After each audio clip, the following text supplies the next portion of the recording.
And we're live. Hello, everybody. Hello, Lisa. Hey, everyone. Hey, Josh. How you doing?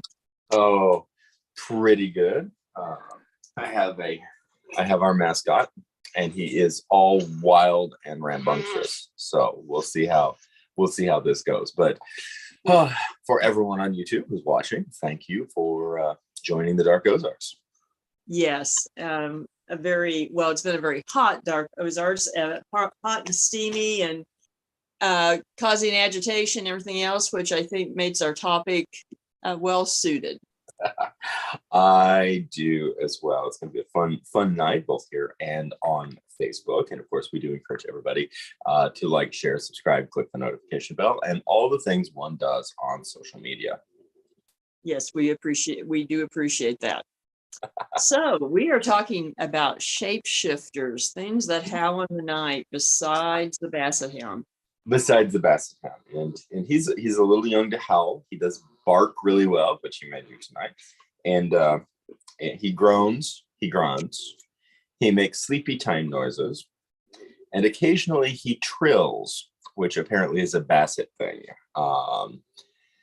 It makes this very odd guttural whistling noise somewhere between the front of his long nose and the back of his throat. And interesting, which of course, so many cryptids and creatures that we talk about are described as making similar unusual sounds. So it is, which might simply be a basset hound deep in the forest. Yep. Sorry, folks. It's not big. No, I'm not saying it's Spoiler alert, it's all a basset hound. I said, spoiler alert, it's all a basset hound. I'm being facetious. There is an amazing amount of lore and conversations that continue right up to the present day, and continual reports of things that howl and go bump in the night, and sometimes knock in the woods, and sometimes do things that defy expectation of physics, like change shape. Yes, and sometimes it's easy to think these are tales from long ago, just told around the campfire or the hearth. But reports continue to come in, and in fact, we've just recently had one that we haven't confirmed yet, but we'll be looking into. And so, I don't know. For some reason, it always surprises me when we get one like that, but just not as expected as, say, a Bigfoot or something like that. I know. And of course, we're coming off the heels of our in-depth conversation about the howler. Yeah. It's and this is, of course, there's points of crossover. Found a picture of the howler. There we go. Perfect. He likes. Yeah, I like that one. Although he doesn't have horns in that one. He doesn't. He has a wild hairstyle, and he likes pouch tobacco. And there you go. Well, who can blame? So that's right. In that regard, see if I can get my baby to settle down. The downside is he's had a nap this afternoon, so it's anybody's guess what is going to happen. He's all rambunctious 13-week puppy, and I adore him, even as he chews my pants off. But coming off of a rather detailed and fun deep dive on the howler, there's certainly crossover. I think one of our big takeaways in terms of doing research on the howler is that it's very popular because it could simply be so many things. Right. And it really does smack of being a misidentification and not something truly supernatural. And I think or really cryptid in that manner. Yeah, I think at this point we can say that the howler exists within its own solar system. And and occasionally we just get to visit. But also, it's kind of like Pluto. yes, but also that reality that because it's the howl is a shifter, but only in our media and marketing minds. The howler can be so many things, or it is a chimera of so many things that the howler is whatever it needs to be at the time, and that's why it has such marketing appeal. That's true. It has more to do with the audience than it does the howler itself. Yes, and I think that right there, in terms of delineation of concept, is a situation. I think what you said there is incredibly profound. When you're doing analysis of these types of things, to look and say, is this about the proposed entity, or is this about the audience and satisfying the audience?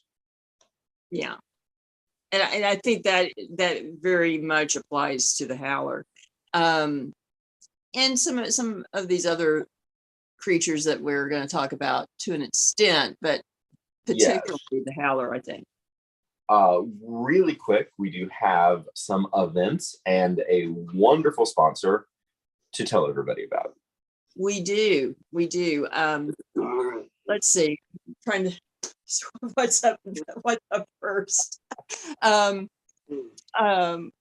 first is Soda Fest, State of the Ozarks Fest. Yes, State of the Ozarks Fest, September 17th in downtown Hollister. And Dark Ozarks will be there. You and I will be there.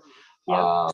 There will be books, food, fun, and some pretty considerable festivities. It is a large street festival, and we're excited about all that is going into that. I'm getting to work in earnest on that and event. It's free. It's free for the public. It is. We just invite everybody to come down to Hollister, Missouri, and an incredible backdrop for folks who have not been to Hollister. It is on the National Historic Registry. Was placed there in 1978, and beginning in that around, between 1913 and 1921, downtown Hollister was built as a anachronistic English Tudor village. And it retains a great deal of that original charm. It really does. Downtown really does. And it has its own magic that's worth going just for that. But it's a fun festival, all kinds of things to do all day. So come on out.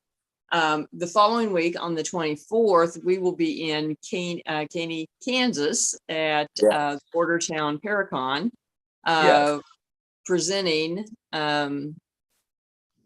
speaking on something. We haven't quite decided yet, but topics to be decided. You can help.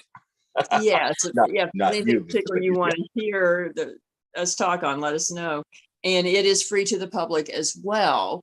And so good time to come out and meet other people with similar interests and have a good time. Plus, it is also an area known as the Little Ozarks of Kansas. Yes, and a lot of really interesting and varied paranormal activity in that region as well.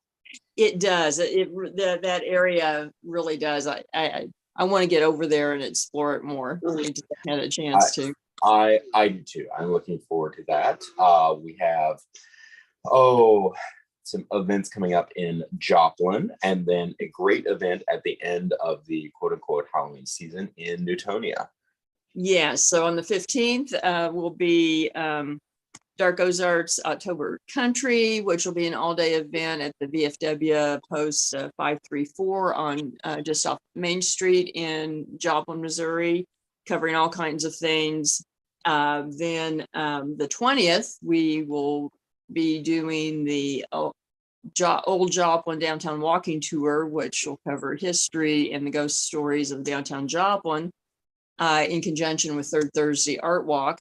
And then on the 29th, we will be at the Ritchie Mansion. And I encourage people to go to paranormalsciencelab.com for tickets. And I I have to say, I'm amazed. We are selling steadily on the Ritchie event already. So Fantastic. you will want to get your tickets before they sell out. So, And uh, I'm so excited to see that happening. The Ritchie Mansion is, in case anybody wondered, is of course haunted, but it is an incredibly beautiful antebellum home. It was crucial in the Trans Mississippi Theater, yes. and particularly for the Union. And the event that we did in April, honestly, was one of, I can already say right now, one of the highlights of my year. Same here. That it really was such an incredible event, an incredible turnout. And it is also important to note that a great deal of the proceeds of these events go to assist in the preservation and the continued maintenance of these historic buildings. Yes, they do. And in the, so each of these events benefits our co-sponsor. In the case of the walking tour, that benefits the Joplin Downtown Alliance, that does a lot of community events and programs, including putting on the art walks and the Empire Farmers Market. So you benefit good causes. Absolutely, and get to see incredible locations. Yes, it's a lot of fun. And our sponsor, Always Buying Books. I have stacks of the books that I bought at Always Buying Books in front of me. I do too. Here's the one I was reading right before we went on. on Old Time Kansas Days and Outlaws that I picked up. So yes, that's a great book. Bob is Bob, who owns, along with Elise, owns Always Buying Books, is a consummate curator of high quality volumes. And but I want to, there are some incredible finds at comparatively incredible prices for what it is. But there are books for every budget at the location. Exactly. And there are actually books that are there just for donation, that are not priced, that are for your donation. And those donations actually go to support nonprofits in the area. So literally, whatever you can afford will get you something. And we'll get you reading this summer, which is always a fantastic thing. I think one of the great things about getting to do this work for me is it involves a lot of research, and that involves a lot of reading, and to me that is a really exciting and wonderful thing. Same here. I mean, that is one of the plus sides, and so we do enjoy that. So, and you can find Always Buying Books on online at alwaysbuyingbooks.com. You can find them on Facebook. And they have inventory that is for sale on Facebook, and you can call and order, and they will mail it to you, or they can tell you if they have what you're looking for. So. Yes, that and for folks who are particularly interested in perhaps our research process or what we do, et cetera, a number of our research texts have come from Always Buying Books. They have. I mean, they just do a really good job of getting quality and diverse items in that you don't find everywhere else. Yeah, and it's I think to such a large degree in the last 20 years, we've really come to heavily rely upon the Amazon.com algorithm to show us what it is that we want to buy. Mm-hmm. But there was something really special about being in person and just seeing these incredible books lined up next to each other by category on a shelf where you can pick them off and actually look at them, not not flip read through the blurb. Yeah, not rely on the blurb. That's right. Yeah. So these are, so all that to be said, we will now conclude with our short format of shifters and things that go bump in the night. My mascot here is acting exactly as I was anticipating he would, which is he's much better behaved in a crowd. There you go. But this is also emblematic of the topic, is that we're talking about shapeshifters, and they're not always what you predict or what you assume, and can be deceiving, literally. It can. And now I will say, and then we're definitely going to go on a deep dive on this topic shortly on Facebook. But the concept of shapeshifter and or skinwalker, skinwalker in particular, with the TV show Skinwalker Ranch, Mm-hmm. has reached its own orbit of information and its own pop culture, probably its own t-shirts at this point. And there's you don't have to dig very hard. For example, here on YouTube, I do it all the time, for grand compendium lists of skinwalker lore, some of which strongly hint of reality and real experiences, and some of which I swear it's a angsty 19-year-old trying to come up with the most horrific story they possibly can imagine, and perhaps in some cases not doing it very well. That's true. And one thing I find, it's interesting how pop culture will find something. When we talked about the howler, we mentioned that pop culture had found the howler in the last few years, and Mm-hmm. that's the same with the skinwalker, because up until probably 5, 6, 7 years ago, you didn't hear near as much about the skinwalkers as you did the Wendigos. And True. now you don't hear about Wendigos because everyone's talking skinwalker. And for those that don't know, we're talking about skinwalkers typically are southwestern and far western legends of native tribes, and the Wendigo is more centered around the Great Lakes area. Yes, it's with similarities and some differences. Definitely the similarity of, interestingly enough, with the Wendigo, and I think it bears mentioning. The Wendigo is essentially a cannibalistic. Well, cannibalistic is going to be. It is a deer ghoul would be my best definition. With the idea that it was once human. Yeah. But no longer. No, it is, and as a ghoul, it feeds on human flesh, mm-hmm. and all comparative likelihood, these tales